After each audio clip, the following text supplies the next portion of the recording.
राकेश अपने फोन में पूरी तल्लीनता से एक YouTube वीडियो देख रहा है। उसके चेहरे पर लालच साफ दिख रहा है। पास ही पायल एक पुरानी डायरी में हिसाब किताब कर रही है। ओहो, क्या रंगत है। पायल, देख देख इसे। फुल गोट फ्राई बिहारी मटन करी। भाई, स्क्रीन से ही खुशबू आ रही है। आज तो यही बनेगा। तू फोन की स्क्रीन चाट ले, मेरे हिसाब मत बिगाड़। अरे कंजूस, आज रात को अपने रूम पर यही बिहारी मटन करी बनेगी। पूरा एक बकरा लाएंगे। चल, तू अपना हिस्सा निकाल। पूरा बकरा? मुझे तो हार्ट अटैक आ जाएगा। मेरे पास सिर्फ 100 रुपए है। बाकी पैसे कल रात मैंने एक गरीब गाय को दान कर दिए। 100 रुपए में बकरे की पूंछ भी नहीं आएगी। झूठ मत बोल। तभी केशव दरवाजे से अंदर आता है। अरे क्या लड़ रहे हो तुम दोनों? 100 रुपए में बकरा नहीं मिलेगा, ये सच है, लेकिन मुफ्त में जरूर मिल सकता है। मुफ्त में? कैसे?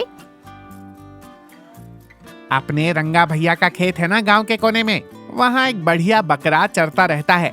रात को जब सब सो जाएंगे, हम उसे चुपचाप उधार ले आएंगे। किसी को कानो कान खबर नहीं होगी। मुफ्त? केशव, तू तो जीनियस है। मेरे 100 रुपए भी बच गए। रात के 9 बजे चारों तरफ गुप्त अंधेरा है। सिर्फ झींगुरों की आवाज आ रही है। तीनों दबे पांव खेत में घुसते हैं।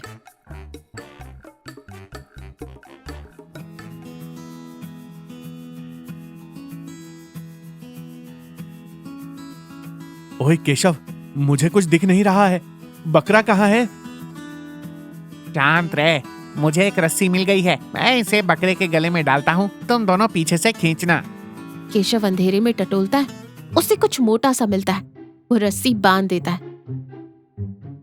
बांध दिया। ओए राकेश, पायल, पूरी ताकत से खींचो। राकेश और पायल जोर से रस्सी खींचते हैं। अचानक अंधेरे में एक भारी और डरावनी आवाज गूंजती है।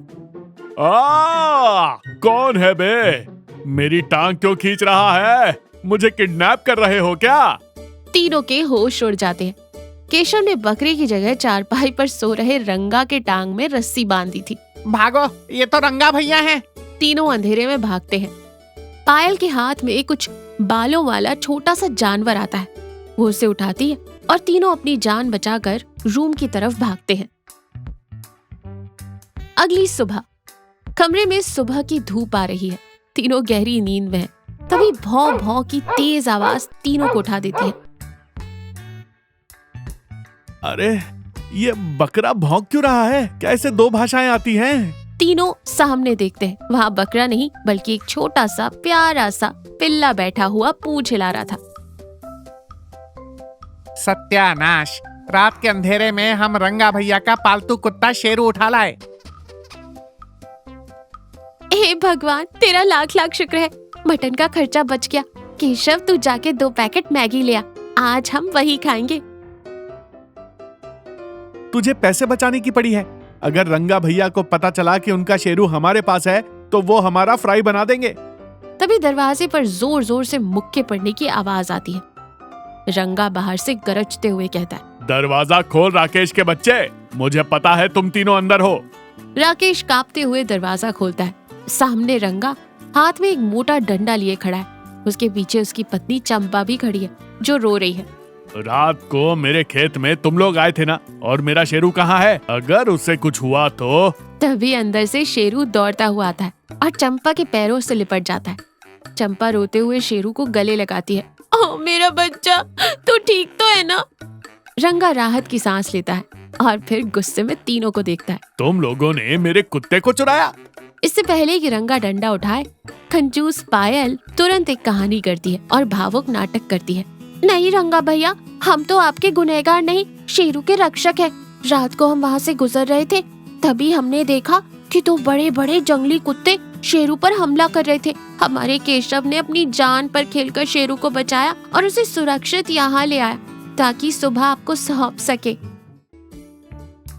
सच में तुम लोगों ने मेरे शेरू की जान बचाई। रंगा जी, ये बच्चे कितने अच्छे हैं और आप इन पर शक कर रहे थे। रंगा डंडा नीचे करके भावुक होकर बोलता है, मुझे माफ कर दो बच्चों, ये कुत्ता नहीं मेरी जान है। तुमने मेरे परिवार के एक सदस्य को बचाया है। बोलो, तुम्हें इनाम में क्या चाहिए? जो मांगोगे दूंगा। राकेश की आंखों में लालच चमक उठता है। भैया, वो हमें ना फुल गोट फ्राई बिहारी मटन करी खानी थी। बस इतनी सी बात। आज शाम को मैं खुद बाजार से सबसे अच्छा बकरा और मसाले खरीद कर लाऊंगा। तुम लोग अपने हाथ से बनाना, ये मेरा इनाम है। शाम को रंगा और चंपा एक बोरी में ताजी सब्जियां, मसाले और एक बंधा हुआ छोटा बकरा लेकर राकेश के रूम पर आते हैं।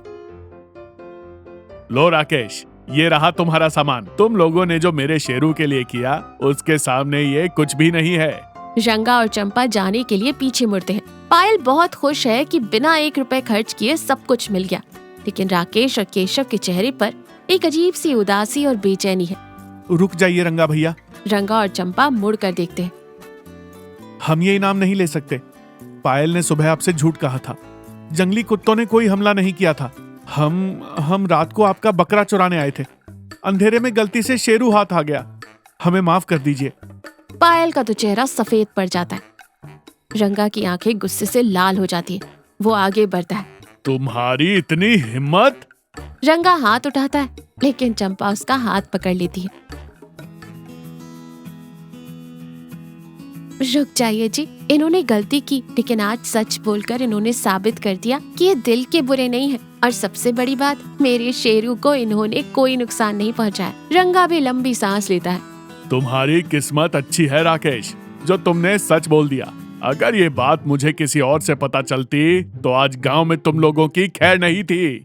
पायल पहली बार अपनी जेब से 500 का नोट निकाल कर कहती है, भैया ये मेरी तरफ से हर्जाना समझ लीजिए। हम लालच में अंधे हो गए थे, मुझे माफ कर दीजिए।